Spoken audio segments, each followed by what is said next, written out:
Hey, Daily Dosers. My name is Austin Payne. I'm one of the high school pastors on the Vista campus, and today we continue in 1 John in chapter 3. And one of my favorite things about the book of 1 John is I love the gospel of John. And at the end of his gospel, he says, I write these things down that you might believe, and through believing you might have life and life abundant through the person of Jesus Christ.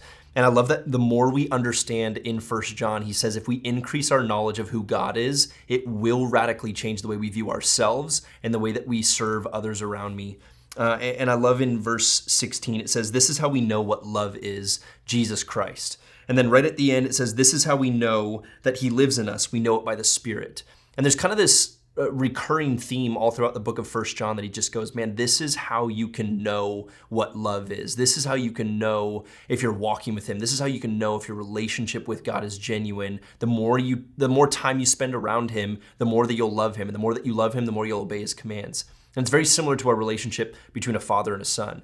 And I remember growing up, all the kind of rules and regulations that my dad had on my life, and specifically probably the one that we pushed back against the most was weekend nights. We could only choose one weekend night to go out per weekend. And so I kind of had to gamble on Friday night to go, is tonight going to be the night that we go out, or do we save the night out? I stay home on Fridays and I go out on Saturdays. And sometimes, you would choose to stay home on Fridays and all the friends are like, we're going to stay in on Saturday. And you're like, dang it.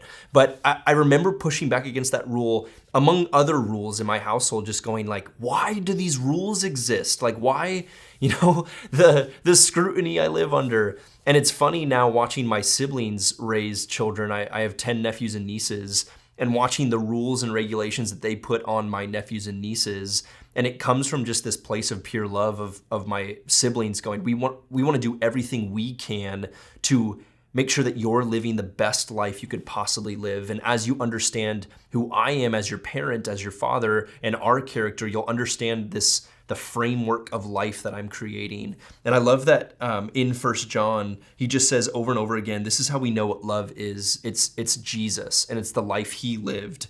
And it's that he laid down his life, and that if we understood why he laid down his life, we would gladly lay down our life for the people around us. That we as the church, we wouldn't just be a church that sees people in need and we just have pity on them, but that we would not just love through words or speech, as it says in verse 18, but we would do so in action and in truth.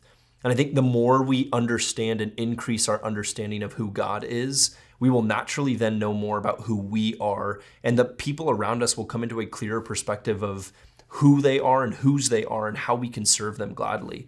And I think it's very much so like a relationship between a father and a son, or a daughter and a mother. And I think all of us as we've grown up have probably understood more and more about who our parents are and what they were trying to do for us. And granted, they're not perfect, and some of the rules they made might have been ridiculous, but I think as we understand who God is and the gospel and the sacrifice of the good news of who Jesus was, the gospel fundamentally changes the way I view God, the way I view myself, and the way I view others.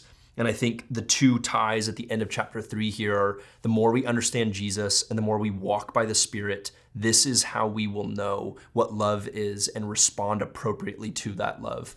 Galatians 5:16 says, if we walk by the Spirit, we won't gratify the desires of the flesh. The desires of the flesh are against that of the Spirit to keep us from doing what we want to do.